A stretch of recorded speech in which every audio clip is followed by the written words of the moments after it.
من قلب الجزائر، من أرض لم تركع، منبر الثوار وأحفاد الأحرار، نوجه اليوم نداء يزلزل الأرض: إياكم والجزائر.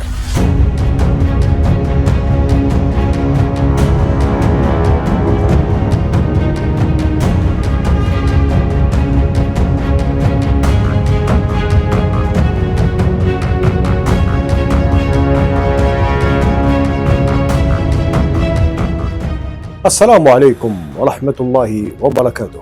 في زمن تتآمر فيه قوى الشر وتتراقص ألسنة الفتن فوق أوتار الخيانة، وفي عالم يزداد فيه الصمت اتجاه الظلم، ننهض نحن أحفاد الشهداء وأبناء المجاهدين نعلنها صريحة: الجزائر ليست دولة تهدد، بل دولة إن هددت نسفت التهديد نفسه. أيها الواهمون من الكيان المزيف على أرض فلسطين إلى الأدوات التطبيع في المشرق والمغرب، أنتم لا تعرفون الجزائر، ظننتم أن التاريخ ينام. تبا لأوهام جعلتكم تتخيلون أن الجزائر سيادة تخترق أو إرادة تساوم. الجزائر التي قاومت قرونا لن تركع لأشباه الرجال جمعكم الخوف وباعوا أنفسهم بأثمان رخيصة. هذه الأرض الأجداد كل حبة تراب فيها سال عليها دم طاهر، فكيف نبيع ما ارتوى به دماؤنا؟ كرامتنا هي كرامة شهدائنا، وعزتنا من عزة أرضنا. الجزائر ليست خريطة، بل روح ثورة لا تخمد. كل جزائري قح، من الأوراس إلى تمراست، ومن وهران إلى عنابة، يحمل في دمه مجد أجداده، من قهروا المماليك والطغاة، من هزموا كبار الدول، من جعلوا التاريخ يركع إجلالا لهم. هو ابن الثورة وحفيد الشهداء، وهو مشروع شهادة إذا اقترب العدو. نحن لا نحسن الصراخ، بل نحسن الرد إذا اقترب الباطل من حدودنا. حدودنا مقدسة وكرامتنا خط أحمر، ومن يتجاوز يحترق بنارنا، نار غضب الجزائري التي لا تبقي ولا تذر. نحن قوم إذا رأينا الموت ابتسمنا له، لأنه يفتح لنا باب المجد والخلود. الموت في سبيل الله. والجزائر ليس فناء، بل بعث جديد وميلاد 1000 عام من العز. فليعلم كل معتد أن أرض الجزائر مقبرته للأبد. إلى أبيخاي وكل المرتجفين خلف المكاتب، اعلم جيدا: الجزائر ليست مجرد اسم، بل تاريخ نزل من السماء واستقر في الأرض باسم الجزائر. تخشوننا لأنكم تعرفوننا، وتتآمرون لأنكم عاجزون عن مواجهتنا. ترتجفون من اسم الجزائر لأنها الدولة التي لم تكتفي بالتضامن مع فلسطين، بل صنعت من تضامنها سلاحا يخيف العدو. اذكر الجزائر واسغى إن ذكر اسمها تجد الجبابرة ساجدين ركعا.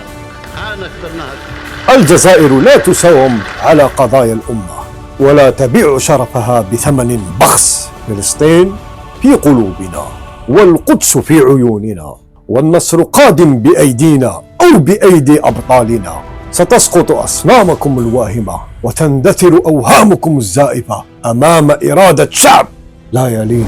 اسمعوا إلى أصوات الجزائر عبر الزمان. قال مفدي زكريا: نحن لا نخشى الردى، بل نخشى أن نعيش بلا كرامة. أجل، كرامتنا أغلى من أرواحنا وأقدس من كنوز الدنيا. وقال مالك بن نبي: إن قابلية الاستعمار تكمن فينا، وما دامت هذه القابلية موجودة فإن الاستعمار سيعود. نحن نعلن اليوم: لقد دفنا قابلية الاستعمار في أرضنا إلى الأبد. لن تعودوا ولن نرضخ. أجيالنا الجديدة ستحرس هذه الأرض بأوهاب عيونها. وقال فرحات عباس: لو اكتشفنا مادة تنسي الشعوب ماضيها لجعلنا منها جرعة للمستعمرين لا للمستعمرين. نحن لم ولن ننسى. تاريخنا وقود ثورتنا، وذاكرتنا سيف مسلط على رقابكم يقطع كل يد تمتد لتدنيس أرض الأحرار. وقال الإبراهيمي: المسلم الحق لا يخشى إلا الله ولا يستكين إلا له، وإيماننا هذا نواجهكم ما ننحني إلا لله، رؤوسنا مرفوعة أبد الظهر وأقدامنا ثابتة كالجبال. فماذا ستفعلون مع شعب بأكمله ثورة؟ ماذا ستفعلون مع الجبال الأوراس التي لفظت استعمار، ومع صحراء تمرست التي ابتلعت العدو؟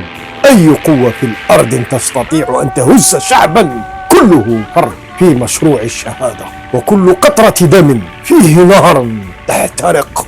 نحيي من هذا المنبر القائد المجاهد رئيس الجمهورية عبد المجيد تبون، الذي يقود البلاد بثبات في زمن الاهتزازات. نشد على يده ونقول له: شعبك خلفك، قل كلمتك وسنفعل، أمرك مطاع ورؤيتك بوصلتنا. ونحيي جيشنا الوطني الشعبي سياج الجزائر ومجدنا الممتد من جيش التحرير. يا جيشنا الباسل، يا حماة الديار، أنتم فخرنا وعزنا، بكم تحيا الجزائر، وبكم ترتفع راية المجد خفاقة في سماء العز. وبكل فخر نقف احتراما لقوات الخاصة، وعلى رأسها أسود الناحية العسكرية الرابعة ببسكرة، أبطال التحدي ومدرسة القوة والانضباط. أنتم عين الساهرة واليد الضاربة، بكم نطمئن، وبكم ينكسر الأعداء، وبكم تداس رؤوس المتآمرين تحت الأقدام.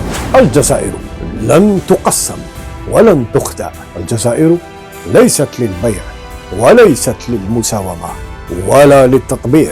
ومن يراهن على خوفنا نقول له: الجزائر لا يعرف الخوف، بل يروضه ثم يواجه به العدو. نحن لا نحارب فقط للدفاع، بل نحارب لننهي كيانكم الزائف من جذوره. نحارب لأجل فلسطين، لأجل القدس، لأجل الحق الذي لا يموت. هذه ليست مجرد حدود، هذه عقيدة، وهذه أمانة الشهداء، ولن نتخلى عنها أبدا، حتى ولو سالت دماء أبنائنا أنهارا. إن لم تتوقفوا لن نتوقف، إن لم ترحلوا فلن نرحل. فنحن إذا بدأنا الحرب لن نتوقف أبدا. فليكتب التاريخ: الجزائر كانت من أغلق آخر كابوس في المنطقة اسمه إسرائيل. فرسالة إلى كل جزائري: أيها الشعب الجزائري العظيم، يا من لا تعرف الخضوع، أنتم وقود المعركة إذا اشتعلت، وصور الوطن إذا انكسرت الجدران. فالمعركة اليوم ليست فقط بالسلاح، بل بالوقوف، بالكلمة، بالإيمان، بالوعي، بالبناء والعمل.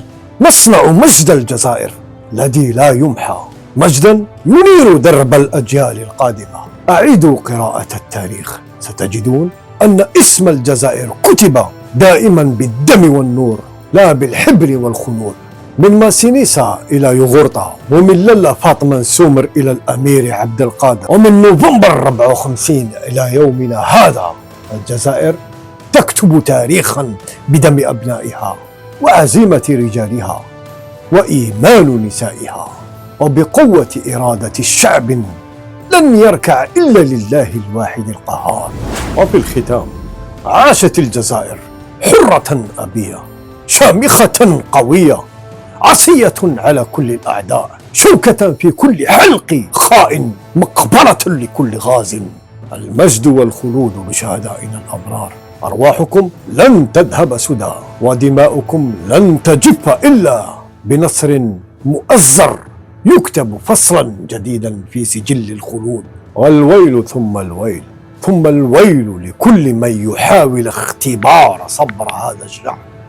الويل لكل من تسول له نفسه المساس بأرض الجزائر، فليعلم أن مصيره الزوال تحت أقدامنا.